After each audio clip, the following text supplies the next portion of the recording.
Entonces, cuando hablamos de la teoría y la argumentación, primero que todo empieza con la vida. Si no tenemos vida, no tenemos nada.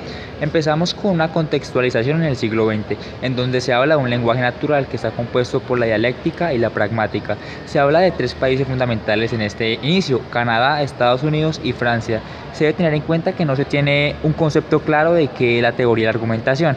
En Canadá se habla de la lógica informal, que va con el razonamiento y las falacias, algo que es de orden mental y social.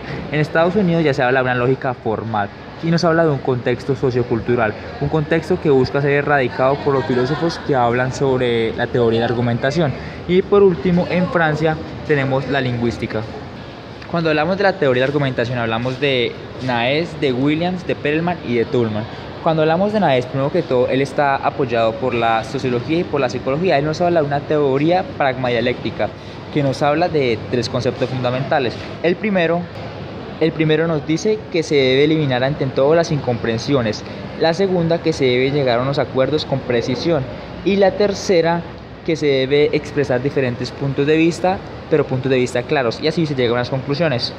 Entonces, se tiene la práctica argumentativa, donde se busca persuadir a la audiencia por medio de la retórica.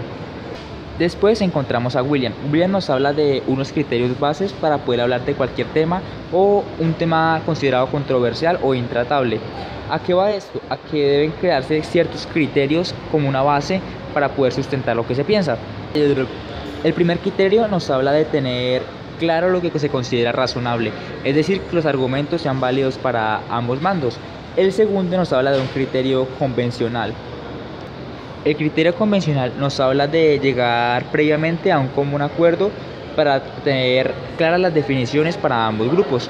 Y el tercero nos habla de un criterio empírico. El criterio empírico nos habla de dos dimensiones: el criterio objetivo y el criterio contextual. El criterio objetivo nos habla de que las proposiciones deben concordar con los hechos, y el criterio contextual de que los hechos deben ser descritos en concordancia con la realidad.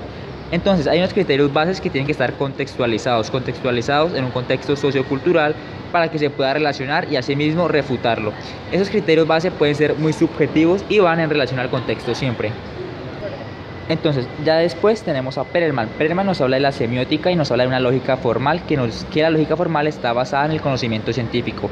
La semiótica se basa en la ciencia y en la ética discursiva. Y por último, él plantea la teoría de las falacias.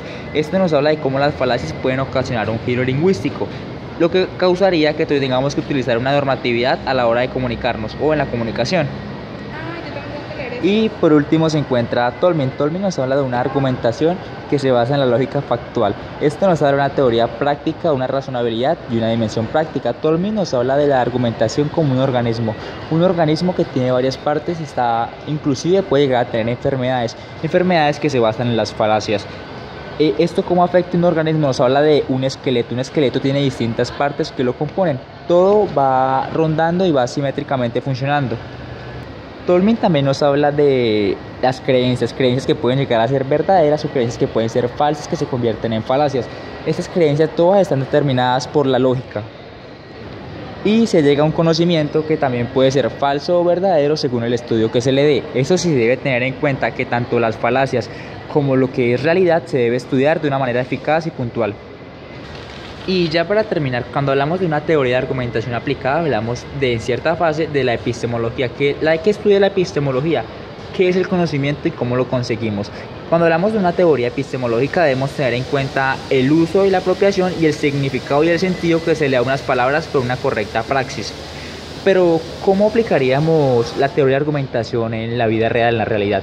Tengamos en cuenta que, aunque no todos estudian, no todos tienen esa capacidad de argumentar de una manera sencilla o fácil, pero a todos nos va a funcionar.